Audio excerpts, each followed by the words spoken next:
Shalom, God bless you, grace and peace to you.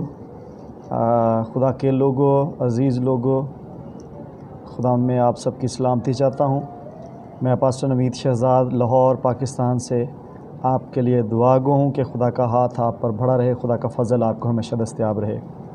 जैसा कि आपको पहले ये बात इन्फॉर्म की गई थी यूट्यूब के ज़रिया से और फेसबुक के ज़रिया से कि मैं रूहुल कुद्दुस की तहरीक से कुछ गॉड्स जनरल्स के बारे में वीडियोस रिकॉर्ड करूंगा और उन्हें अपलोड करूंगा, ख़ास तौर पर यूथ के लिए, यंग जनरेशन्स के लिए जो हैं इस वक्त ज़मीन पर और जो तैयार हो रही हैं, आने वाली हैं, ताकि वो इंस्पायर हों उन ख़ादमों की ज़िंदगियों से और उनकी ज़िंदगियों से सीखें। ओबियसली हम खुदा के कलाम से सीखते हैं, हम बुज़ुर्गों से सीखते हैं, हम यीशु मसीह की लाइफ से और रसूलों की और नबियों की ज़िंदगियों से सीखते हैं। और लेकिन बहुत सारे लोग समझते हैं कि एक्ट्स की बुक के बाद, इमाल की बुक के बाद ऐसा कुछ नहीं हुआ जो रसूलों के हाथों से हुआ और खुदा ने उनसे लिया। लेकिन मैं आपको बताता चलूँ कि खुदा कल, आज, बल्कि अब तक यकसा हैं और इमाल की किताब रूहुल कुद्दुस के वसीला से आज भी जारी है। और अगर आप खुदा के भूखे और प्यासे हैं, खुदा की कुदरत और खुदा की प्रेजेंस के लिए भूखे और प्यासे हैं, उसको आप ढूंढते हैं, आप उसका पीछा करते हैं और आप उसमें बने रहते हैं, तो आप भी उनमें से एक रिवाइवलिस्ट की तरह हो सकते हैं जिन्होंने उन कलीसियाओं को जो सोई हुई थी उनकी नींदों से जगाया, बेदार किया, इस्लाहात लाई, रिफॉर्मर्स बने और जिन्होंने करेक्शंस करके टीचिंग्स के अंदर और स्टाइल्स के अंदर रिवाइवल्स को कॉज किया खुदा के पाक रूह की कुदरत से। सो मैं आज उसी सिलसिले में आपके साथ एक खुदा के बड़े खूबसूरत खादम जो खुदा में सो गए और ग्रेट रिवाइवलिस्ट हुए, विलियम जे सेमोर के बारे में आज आपसे बात करूंगा। और इंतहाई इंटरेस्टिंग करैक्टर, मैंने इनकी मूवी भी देखी जो इन पर मूवी बनाई गई थी और मैं बहुत इंस्पायर हुआ। मैंने इनको बहुत पढ़ा है, ज़्यादा तो नहीं बोल पाऊँगा, ज़्यादा नहीं इनके बारे में, क्योंकि इनके बारे में इनकी बायोग्राफीज़ और इनके बारे में इनका इवन ऑटोबायोग्राफी जो है वो भी एक लंबी चौड़ी बुक है। लेकिन मैं मुख्तसरन कोशिश करूँगा कि इस वीडियो के वसीला से आप तक उनकी लाइफ को, उनके लाइफस्टाइल को, उनके अप्स एंड डाउन्स को, उनके रिवाइवल को और उनके फॉल को डिस्कस करूँ कि किस तरह से वो बड़े खुदा में, किस तरह से खुदा ने उनकी ज़िंदगी में काम किया। विलियम जे सेमोर के बारे में मैं आज आपसे बात करूंगा और मैं बताता चलूं कि ये एक ग्रेट रिवाइवल हुआ है, अज़ूसा स्ट्रीट रिवाइवल ये कहलाता है। और आपको ये भी बताता चलूं कि इस अज़ूसा स्ट्रीट रिवाइवल की कॉज की वजह से पाकिस्तान में भी और इंडिया में भी, एशिया में भी रिवाइवल आया था और इसके लिंक्स पाकिस्तानी चर्च के साथ जुड़ते हैं, इसलिए इसके बारे में आपको जानना बड़ा ज़रूरी होगा। सो इस वीडियो को एंड तक देखिएगा। अगर आपने मेरा चैनल सब्सक्राइब नहीं किया, पास्टर नवीद शहजाद के चैनल को सब्सक्राइब कर लीजिए, ताकि और भी आपको दीगर ख़ादमों को, मैं बहुत सारे ख़ादमों के बारे में, मिनिस्टर्स के बारे में, रिवाइवलिस्ट के बारे में, रिफॉर्मर्स के बारे में आपको बताता चला जाऊँगा। मैंने आज इनको क्यों चूज़ किया कि मैं आपको इनके बारे में बताऊँ। ये खादम जो था ये अफ्रीकन अमेरिकन था, यानी मिक्स जिसको बोलते हैं रेस, और ये ग़ुलामी में इन्होंने जन्म लिया। इनके माँ बाप ग़ुलाम थे, बॉन्ड्स थे, स्लेव्स थे। मैंने इस शख्स के बारे में इसलिए बात करना मुनासिब पहले नंबर पर समझी है, शुरुआत में ये वीडियो आप तक पहुंचा रहा हूं, क्योंकि पाकिस्तान में ख़ास तौर पर जब खुदा ने मुझे अफ्रीकन ख़ादमों के साथ जोड़ा, तो जिस मिनिस्ट्री में मैं था वहाँ पर अफ्रीकन्स के ख़िलाफ़ बहुत बोला गया। हालांकि मिनिस्ट्री के जो लीडर हैं वो ख़ुद अफ्रीका बहुत ज़्यादा गए हैं और उनके भी ब्लैक्स के साथ, नीग्रोज़ के साथ, कलर्ड के साथ रवाबत रहे हैं, उनके भी मिनिस्ट्री के अच्छे टाइम्स गुज़रे हैं।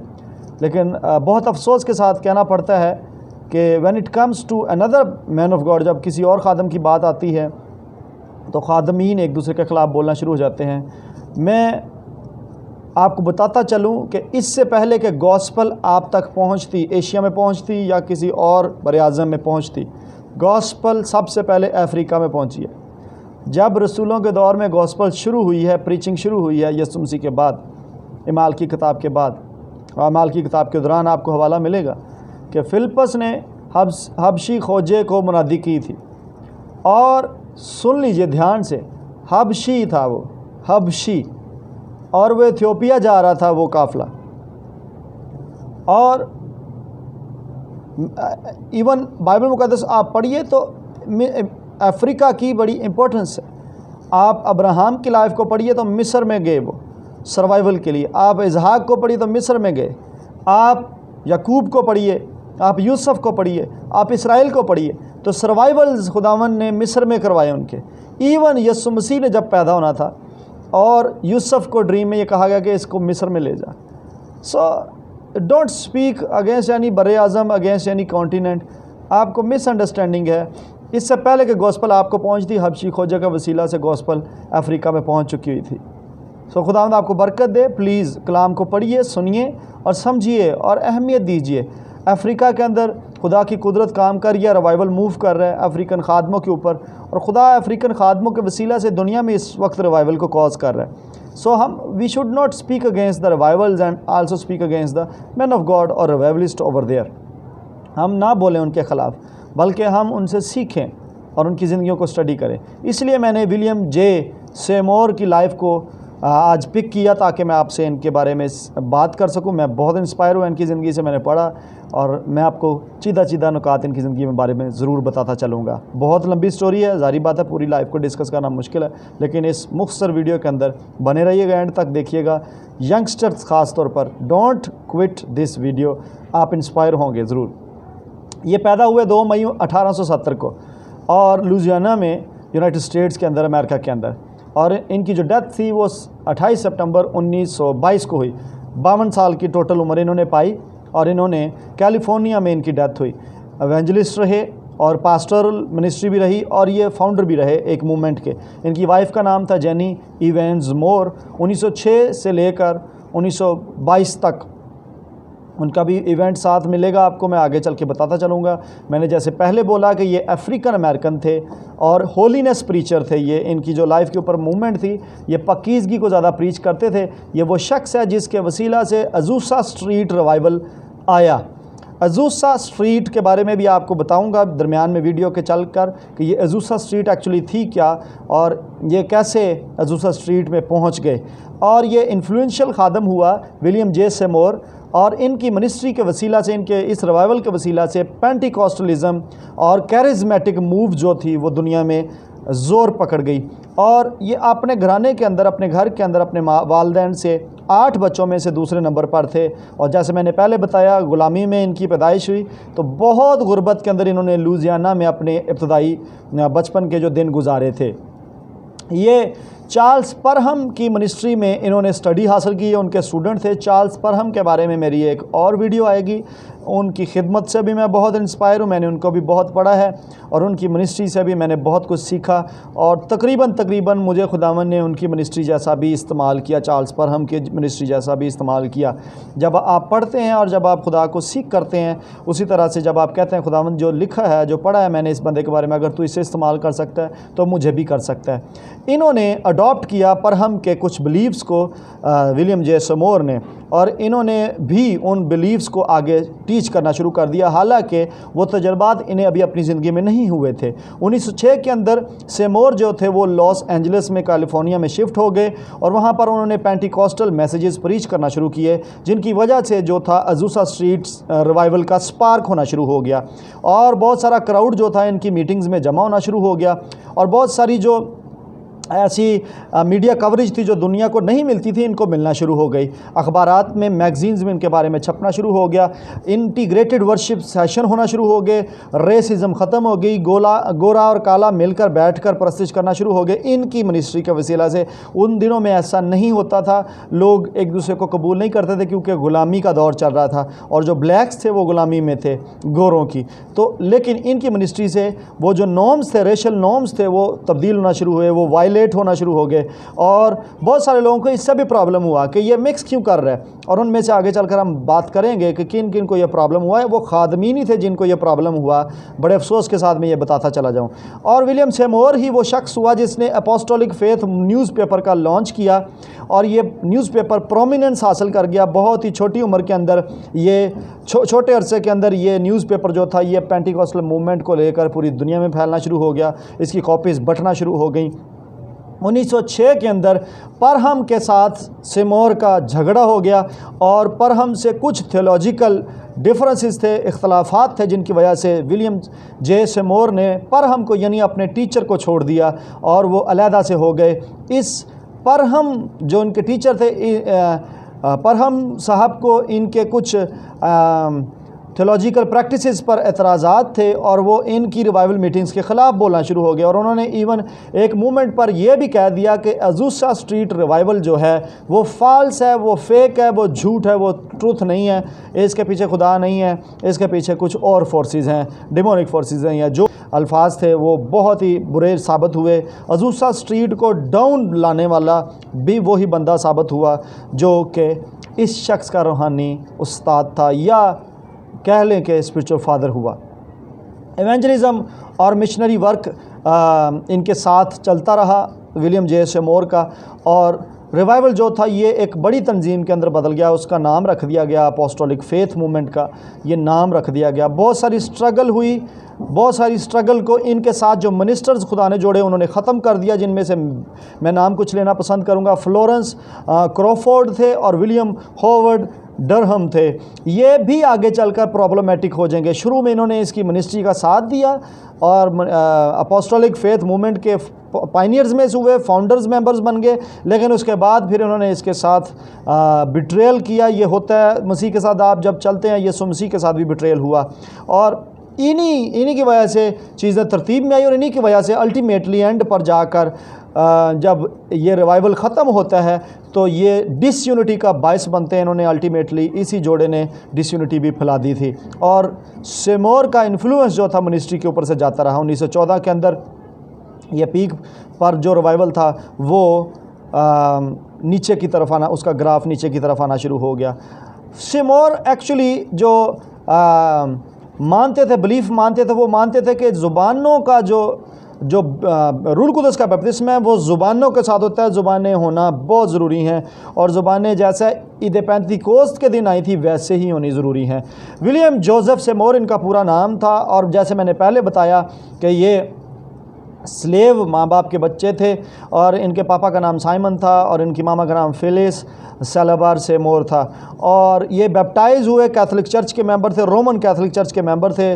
और 1884 के अंदर जब ये 14 साल के थे तो इनके माँ बाप ने एक घर बनाया जो तकरीबन 1.5 मील के फासले पर था, जहाँ पर ये पैदा हुए थे, वहाँ से थोड़ा सा दूर था। वहाँ पर एक और चर्च था जो न्यू प्रोविडेंस बैप्टिस्ट चर्च कहलाता था। वहाँ पर ये जाते थे रेगुलर, है तो ये रोमन कैथोलिक चर्च से थे, लेकिन ये वहाँ पर मीटिंग्स को अटेंड करना पसंद करना शुरू हो गए। और इनके पापा जो थे वो सिविल वार जब चल रही थी यूनियन आर्मी की, उस दौरान इनके पापा को एक बीमारी लगी, और वो बीमारी की वजह से नवंबर के महीने में 1891 में अपने खाल के हकीकी से जा मिले। तो अब सारी की सारी फैमिली की जिम्मेदारी विलियम सेमोर पर आ गई। 21 साल की उम्र में थे ये विलियम सेमोर जब इनके ऊपर फैमिली की अर्निंग का बर्डन आ पड़ा। अब इनके पास थोड़ी इनकम थी, थोड़े सोर्सेज थे, लेकिन ये अपनी गुर्बत के बावजूद खुदा से जुड़े रहे और खुदा में बने रहे और सीख करते रहे सही टीचिंग्स को, जेन्युइन टीचिंग्स को। और ये खुदा इनको जगह ब जगह मूव करवाता रहा। रेसिज्म बढ़ गई, जिस एरिया में ये रहते थे परसिक्यूशन बढ़ गई, कालों के साथ, कलर्ड पीपल के साथ, ब्लैक्स के साथ जो रेसिज्म था साउदर्न ब्लैक्स के साथ वो बढ़ गया। 1895 के अंदर सेमोर फैमिली को वो जगह छोड़कर उन्हें एक और जगह जाना पड़ गया और वो वहाँ से मूव कर गए। और फिर जब मूव किए तो वो उन्होंने वहाँ जाकर सिम्पसन चैपल मेथोडिस्ट चर्च को अटेंड करना शुरू कर दिया, और वहाँ पर इनको फेलोशिप मिलना शुरू हुई जो मिक्स पीपल की थी, मिक्स गैदरिंग थी। यहाँ पर इनको एक खादम के साथ मुतारफ़ करवा दिया गया जिनका नाम था डैनियल एस वार्नर, और ये वो ग्रुप के लीडर थे जिस ग्रुप का नाम था इवनिंग लाइट सेंट्स। ये ग्रुप का नाम था। ये बिलीव करते थे फुट वॉशिंग पर, ये बिलीव करते थे फेथ हीलिंग पर कि हाथ रखने से शिफाएं होती हैं, ये बिलीव करते थे यीशु मसीह की दूसरे आमद पर कि वो वाजिया होगी, ये बिलीव करते थे कि ज्वेलरी नहीं पहननी, जैसे पतरस ने और पौलुस ने ये टीचिंग दी हुई है कि ज़हरा बनाव संगार ना हो, ये बिलीव करते थे इसी टीचिंग पर। 1900 के अंदर, पूरे 1900 के अंदर सेमोर जो हैं वो लुइसियाना में वापस आ जाते हैं और एक किसान के तौर पर वहाँ पर काम करना शुरू कर देते हैं। 1901 के अंदर फिर ये एक वेटर के तौर पर नौकरी करते हैं। इनकी ज़िंदगी में बहुत गुर्बत की वजह से उतार चढ़ाव आते हैं और वहाँ पर जब ये वेटर की ड्यूटी कर रहे थे तो इन्होंने एक बाइबल कॉलेज को अटेंड करना शुरू किया जिसका नाम था गॉड्स बाइबल स्कूल, और वो ट्रेनिंग होम बन गया इनके लिए। वहाँ उस स्कूल के जो फाउंडर थे वो मार्टिन वेल्स थे, उनका नाम मार्टिन वेल्स था। और वो मार्टिन वेल्स जो थे वो दोनों कालों और गोरों को इकट्ठा स्टडी करवाते थे। उन्होंने कोई भी ऐसा इनमें फ़र्क नहीं रखा था और स्पेशल जो रेवलेशंस थे उनके ऊपर यही थे कि वो मिक्स लोगों को पढ़ाना चाहते हैं। वो चाहते थे कि ड्रीम्स एंड विजन्स लोगों को ज़्यादा सिखाए जाएं और वो उसके वसीले से खुदा की आवाज़ को सीख सकें। सेमोर को इसी दौरान जब वो इस बाइबल कॉलेज के अंदर बैठा करते थे उनको स्मॉल पॉक्स हो गया और उनकी एक आंख जो थी वो अंधी होगी, वो बेनाई से जाते रहे। उन्होंने इस बीमारी का जो सारा ब्लेम था अपने ऊपर डाल लिया कि वो खुदा के बुलावे को रद्द कर रहे थे, इसकी वजह से उनको ये बीमारी लगी। याद रखिए अजीज़ों, मेरी भी लाइफ में ऐसा एक इवेंट आया जब मैं खुदा से भागता था। खुदा मुझे बुलाते थे, मुझे कहते थे कि मैंने तुझे चुना हुआ, लेकिन मेरे लिए खुदा के साथ चलना मुश्किल था। और फिर खुदा ने मुझे बिस्तरे मर्ग पर जाने दिया और मैं सर्विसेज हॉस्पिटल में मौत को बहुत करीब से देख कर आया हुआ। मेरे गर्दन, मेरे हाथ पाँव, मेरा सारी बॉडी जो थी वो खिंच गई थी, मेरी ज़ुबान बाहर निकल आई थी और मेरी आँखें टेढ़ी हो गई थी। I was about to die. कुछ ही लम्हों में मेरी माँ वहाँ पर अकेली दुआ गो खुदा की बंदी थी जिन्होंने मेरे कान में दुआ की। डॉक्टर्स ने जो कुछ किया वो उन्होंने बोल दिया कि अब आप सिर्फ दुआ कर सकते हैं, हमारे बस से बाहर है। खुदा ने मुझे ज़िंदगी दी और फिर उसके बाद मैंने सरेंडर कर दिया। सेमोर इसके बाद 1903 के अंदर ह्यूस्टन में आ गए। यहाँ पर सर्दियों के सीज़न के अंदर वो एक स्पेशल रेवलेशन टू जैक्सन के नाम से एक स्पिरिचुअल एडवाइस प्रोग्राम था, वहाँ पर वो पार्टिसिपेट करते रहे। एक बड़े ही रिनाउंड क्लर्जी मैन थे, उनसे ये मिले। वहाँ पर चार्ल्स प्राइस जोन्स के साथ ये मिले, चार्ल्स हैरिसन मेसन के साथ ये मिले। फाउंडर्स थे ये भी अपनी एक मूवमेंट के, और उनकी मूवमेंट का नाम था church of God in Christ. और फिर सेमोर इसी तरह से और होलीनेस लीडर्स के साथ मिलते रहे जो होलीनेस की मूवमेंट को लीड कर रहे थे, जिनमें सबसे ज़बरदस्त नाम जो जॉन जी लेक का आपने अगर सुना हो, जॉन ग्राहम लेक उनका पूरा नाम था। चार्ल्स परहम उनमें से होलीनेस मूवमेंट के एक लीडर थे। उनसे फिर इनकी मुलाकात होती रही और ये एक दूसरे की तरक्की का बायस बने।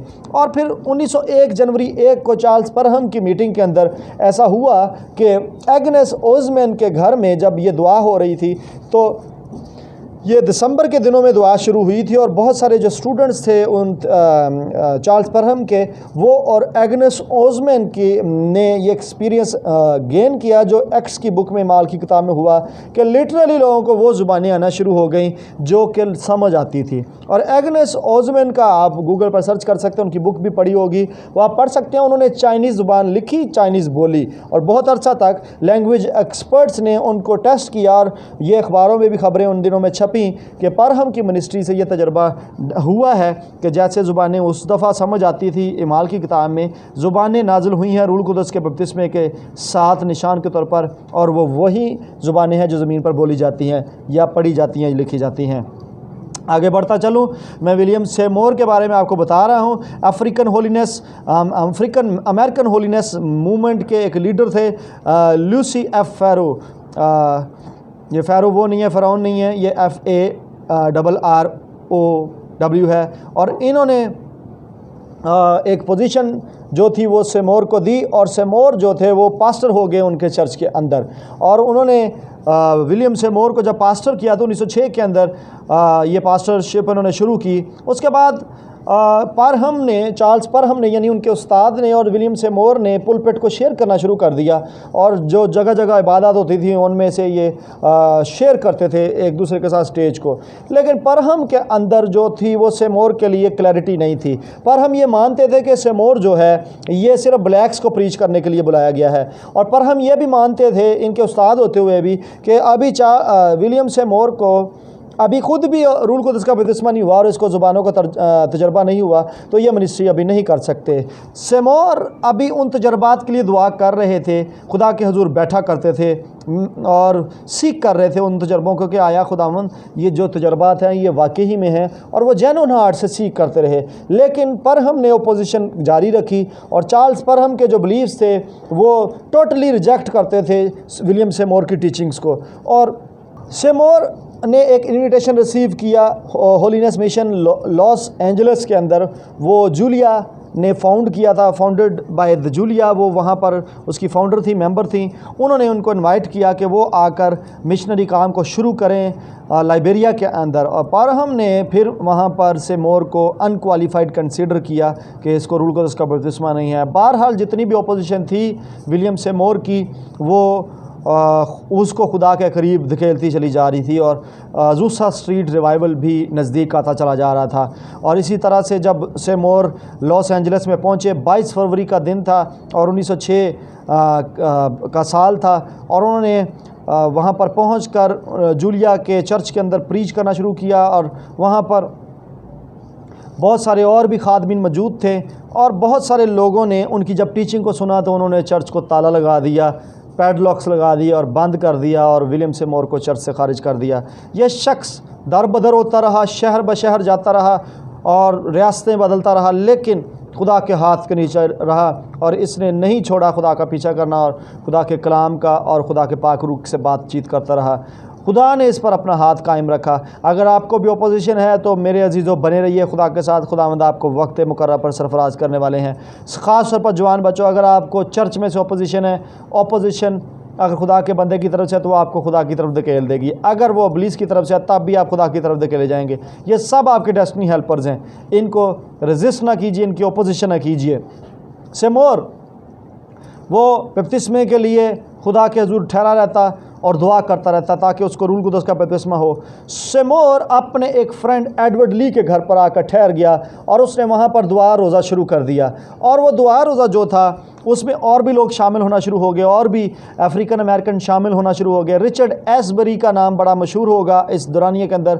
और उसके बाद ये ग्रुप जो था ये बढ़ता चला गया, उन्होंने सेमोर की टीचिंग्स को कबूल कर लिया और सेमोर जो था दिलेरी के साथ कलाम सुनाना शुरू हुआ। उसके बाद बहुत सारे और भी लोग उनके साथ ज्वाइन करते चले गए, लेकिन जो मेन एक शख्स जिसका नाम यहाँ पर मैं मेंशन करूँगा, फ्रैंक बार्टलमैन, इस बंदे ने अज़ूसा स्ट्रीट रिवाइवल को बाद में पब्लिश भी किया। सारा अकाउंट जो था अज़ूसा स्ट्रीट रिवाइवल का इस बंदे ने लिखा भी। ये भी उस ग्रुप का हिस्सा हुआ और दुआ जो थी वो ली के घर में होना शुरू हो गई, रेगुलर होना शुरू हो गई।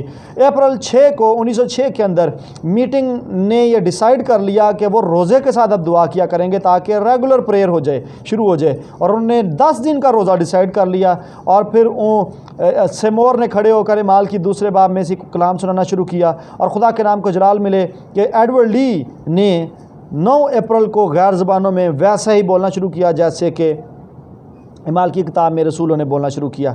और इसी तरह से फिर लूसी ने बोलना शुरू कर लिया, जिनके जो फाउंडर थी उस मूवमेंट की। और इसी तरह से फिर एसबरी के घर के अंदर रश लगना शुरू हो गया। इवनिंग मीटिंग्स, मॉर्निंग मीटिंग्स बढ़ती चली गई और खुदा के जितने भी लोग थे वो उनको एक ही तरह के सबको तजर्बे होने शुरू हो गए और वो सब के सब बेगाना ज़ुबानों में बातें करने लगे। वो ज़ुबानें जो रूल कुदस की तहरीक से बोली जाती थी और गैर ज़ुबानें और तर्जमे के साथ, और वो समझी जाती थी और बोली जाती थी उन दिनों में।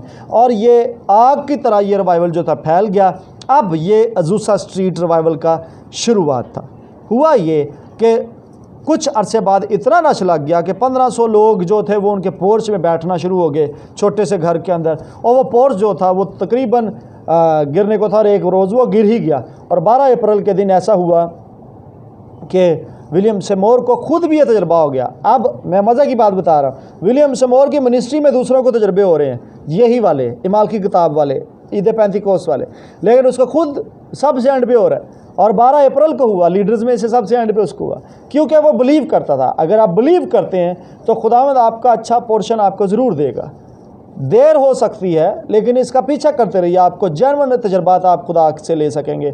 अगर आप खुदावंद यीशु मसीह को मिलना चाहते हैं, भाई दिनाकरन 7 साल बाद यीशु मसीह को मिले। मैं जब ठहरा 2009 में यीशु मसीह फर्स्ट टाइम मुझे मिले, 1.5 साल हो चुका था मुझे कांस्टेंट प्रेयर्स के अंदर, फास्टिंग के अंदर। और इसी तरह से पीछा करने से आप ढूंढ लेते हैं। मांगो तो तुमको दिया जाएगा, ढूंढो तो पाओगे, दरवाज़ा खटखटाओ तो तुम्हारे वास्ते खोला जाएगा। मैं आगे बढ़ता हूँ। जगह इतनी कम हो गई कि वो पोर्च जो था उनका वो कोलैप्स कर गया, टूट गया। वहाँ से विलियम सेमोर को फिर एक ऐसी जगह जाना पड़ा जिस जगह का नाम था अफ्रीकन मेथोडिस्ट चर्च। तो ये 312 नंबर गली का नंबर था, अजूसा स्ट्रीट वो कहलाती थी लॉस एंजलिस के अंदर। सो यहाँ से इसलिए फिर इसका नाम अजूसा स्ट्रीट रिवाइवल कंसीडर हो गया। ये मिशन बन गया और ये पूरी दुनिया में फैलना शुरू हो गया। 3 साल के अंदर इसमें और बहुत से खादमीन आए, दूर और नज़दीक से विज़िट करने आए, जिनमें F.F. बूसवर्थ थे, थॉमस हेज़लमैथ थे और बहुत सारे इस तरह के खादमीन आना शुरू हो गए जो इस रिवाइवल को सुनते थे, वो विलियम सेमोर से मिलने के लिए आते थे। इस बंदे की एक और बड़ी मज़े की बात बताऊं, ये बंदा जब मिनिस्टर करता था यानी चर्च में बैठता था कलाम सुनाने के लिए, ये बंदे ने एक अपना लकड़ी का एक बॉक्स बनवाया हुआ था जो ये हेलमेट की तरह अपने सर पे पहन लेता था। वर्शिप के दौरान ये वो हेलमेट सा अपने सर पे पहन लेता, चौरस सा डब्बा था और ये दुआ करता था। और जब ये हेलमेट अपना लकड़ी का डब्बा सा उठा लेता था, क्यों पहनता था? ये डिस्कनेक्ट होना चाहता होता था शोर से और लोगों की मूवमेंट से। तो जब ये उतारता था तो और मिनिस्टर करना शुरू करता था तो इसके अकाउंट्स में लिखा हुआ है इस बंदे के कि इस क्रिएटिव मिरेकल्स होते थे। एक बंदे की पूरी बाजू नहीं थी और आर्टिफिशियल बाजू थी। इसने कहा ये प्लास्टिक का बाजू जो है ये उतारो, और सीरियन चर्च की आंखों के सामने यहाँ हड्डियाँ बनना शुरू हुई, यहाँ गोश्त बनना शुरू हुआ, यहाँ नसें आना शुरू हुई और मांस आना शुरू हुआ और नाखूनों तक वो पूरा बाजू चर्च की आंखों के सामने। इस तरह से ढेरों मिरेकल्स इस बंदे के मिनिस्ट्री में हुए और ये वो अपना बॉक्स सा पहनता था। अब आप इसको एतराज़ कर सकते हैं, कीजिए ज़रूर कि क्यों पहनता था, बहुत सारे लोग करेंगे भी, लेकिन आप इफ़ेक्टिविटी चेक कीजिए, कैसी ज़बरदस्त इफ़ेक्टिविटी है उसकी मिनिस्ट्री की। सो ऐसा हो सकता है कि आप को खुदावंद कुछ कह दें करने के लिए तो आप कह दें ये मैं नहीं करना, पब्लिक के अंदर मैंने शर्म आती, लेकिन बिलीव यू मी कि आपकी शर्म की वजह से कईयों की बरकत रुक जाएगी। खुदा कभी भी आपको कुछ ऐसा करने के लिए नहीं कहेगा जो फ़ायदा मंद ना हो। रूह का ज़हूर हर शख्स में फ़ायदा पहुंचाने के लिए होता है। ये बड़ी गहरी बात है। बहुत सारे लोग इस बात को क्रिटिसाइज़ कर भी देंगे, करते रहें, नो प्रॉब्लम, लेकिन समटाइम्स आपको पाकरू जब ऐसी इंस्टिगेशंस देते हैं तो आपको अडॉप्ट करनी पड़ती है। मैंने ऐसे खादमों को देखा जो बेल बजाते थे, मैंने ऐसे खादम को देखा जो ब्लो करते, फूंक ही मारते थे, मैंने ऐसे खादम को देखा, मैंने ऐसे खादम के बारे में पढ़ा जो सिर्फ एक उंगली ऐसे करके करता आता था। जब पाकरू उसको कहता था जिस सेक्शन की तरफ वो उंगली कर देता था वो पूरा का पूरा बीमारों का सेक्शन जो था वो हील हो जाता था। सो खुदा आपको बरकत दे। मैं आगे बढ़ता हूँ। ये तजर्बात, ये मोज़ात बढ़ते चले गए और विलियम सेमोर ने काम बढ़ने की वजह से लीडरशिप को ऑर्डेन किया, लीडरशिप को डेलीगेट कर दिया, 12 ओवरसीयर्स को मुकर्रर किया और उनको कमीशन कर दिया, ऑर्डेन मिनिस्टर्स मुकर्रर कर दिए। और इनका जो 1906 के अंदर जो पहले साल के अंदर इनका जो शुमारा था, जो इनका आर्टिकल न्यूज़पेपर छपता था, वो 40,000 कॉपियाँ बिकना शुरू हो गई और ये बहुत ज़्यादा नोटेबल एक्सेप्शनल केस था। पर हम इस बात से अनकंफर्टेबल था, यानी इसका रूहानी बाप। ऐसा हो सकता है कि आपके ऊपर जो लीडर है वो आपसे अनकंफर्टेबल हो। पीपल ऑफ गॉड, सिचुएशन को भांपते रहिए, रूल कुदरत से सुनकर चलते रहिए। उसके बाद और बहुत सारे खादम इसके साथ मिले। GB कैशवेल इनमें बड़ा नाम है, CH मेसन बड़ा नाम है, और ये रिवाइवल बढ़ता चला गया, बहुत बढ़ता चला गया। और पेंटिकॉस्टलिज्म जो थी वो पूरी वर्ल्ड में, हर बरे-आज़म में यहाँ से फैलना शुरू हो गई। मैंने आपको पहले बताया कि एशिया में भी ये आई। 1909 के अंदर ये जोग्राफिकल लोकेशंस को टच करना शुरू होगी, पूरी दुनिया में ये फैलना शुरू होगी और मिशन जो थे तकरीबन 50 नेशंस के अंदर वर्ल्ड वाइड पहुंच चुके थे। उसके बाद शैतान कामयाब हुआ और डिक्लाइन शुरू हो गया। ये सुनने वाली बात है, डिक्लाइन शुरू हो गया जी। वही लीडर जो मुकर्रर किए गए थे, वही लीडर जो थे वो अक्टूबर के महीने 1906 के अंदर वो जब अजूसा स्ट्रीट रिवाइवल मिशन अपनी पीक को पकड़ रहा था, वहाँ से पर हमने डिनाउंस कर दिया कि ये झूठा है रिवाइवल, ये सच्चा रिवाइवल नहीं। हालांकि सारा कुछ ही हो रहा था। ज़ेनोग्लोसी ज़ुबानों के इख्तलाफ की वजह से और ग्लोसोलेलिया की वजह से ये इख्तलाफ बढ़ता चला गया, चार्ल्स परहम का और विलियम जे सेमोर का। और पहले मैंने बताया जैसे रेशल मिक्सिंग की वजह से भी, रेसिज्म की वजह से भी इख्तलाफात थे, लेकिन विलियम सेमोर अपना डट कर रिवाइवल के ऊपर ध्यान देते रहे और उन्होंने और भी बहुत सारे लीडर्स को मुकर्रर किया, लेकिन लीडरशिप जितनी मुकर्रर होती चली जाती थी वो उनके लिए प्रॉब्लम का बायस बनती चली जाती थी टीचिंग की वजह से। पीपल ऑफ गॉड ये मेरे साथ भी हुआ है, पीपल ऑफ गॉड ये यीशु मसीह के साथ भी हुआ, पीपल ऑफ गॉड ये रसूलों के साथ भी हुआ, आपके साथ भी हो सकता है। इससे अपनी खिदमत को बंद मत कीजिएगा। लोग आते हैं जाते हैं, लोगों के ख़िलाफ़ मत बोलिएगा, जो छोड़ भी जाते हैं उनको बोलने दीजिए जो बोलते हैं। खुदा आपको बरकत दे। मैं आगे बढ़ता हूँ। अब ये वो वक्त आ चुका हुआ था कि चार्ल्स परहम के वसीले से जो अजूसा स्ट्रीट रिवाइवल शुरू हुआ उसके दिन गिने गए थे, और 1906 से 1908 तक जो वो फैला रिवाइवल, और उसके बाद इसका डिक्लाइन इन्हीं की लीडरशिप की वजह से आया। हुआ ये कि जो लीडर्स जो थे वो मैगज़ीन न्यूज़पेपर के ऊपर थे, उनके पास लिस्ट थी मेंबर्स की, वो लिस्ट उन्होंने उससे छीन ली और उसको ना वापस दी। अब जब चार्ल्स परहम के पास मेलिंग लिस्ट ही नहीं बची कि किन किन को रसाला भेजना है, तो उसका न्यूज़पेपर के ऊपर से कंट्रोल जाता रहा, और अथॉरिटी ख़त्म होने की वजह से वो सारी की सारी न्यूज़पेपर की भी प्रोडक्शन रुक गई। और जो दो अफराद थे, लम और क्रोफोर्ड, उन्होंने रिफ्यूज़ कर दिया कि हमने तुझे न्यूज़पेपर का कंट्रोल वापस नहीं देना। और इसी तरह से विलियम सेमोर ने अपनी खाली हाथों से फिर खिदमत को करना शुरू कर दिया। एंड तक वो अपनी जान देने तक खिदमत करता रहा, और उसकी बीवी भी खिदमत करती रही। और ये विलियम डरहम जो था, मैंने आपको शुरू में इनका नाम बताया था, 1911 के बाद फिर इन्होंने भी अपोजिशन शुरू कर दी, और बड़ा ही तकलीफ़ दे प्रेशर के नीचे, मिनिस्ट्री ट्रायल्स के नीचे, मिनिस्ट्री प्रेशर्स के नीचे ये शख्स जो था विलियम सेमोर खिदमत करता रहा। आखिरकार क्या हुआ कि 1914 के अंदर आकर ये अजूसा स्ट्रीट रिवाइवल श्रंक हो गया, बहुत ही छोटा सा हो गया, लेकिन फिर भी विलियम सेमोर पास्टर करते रहे।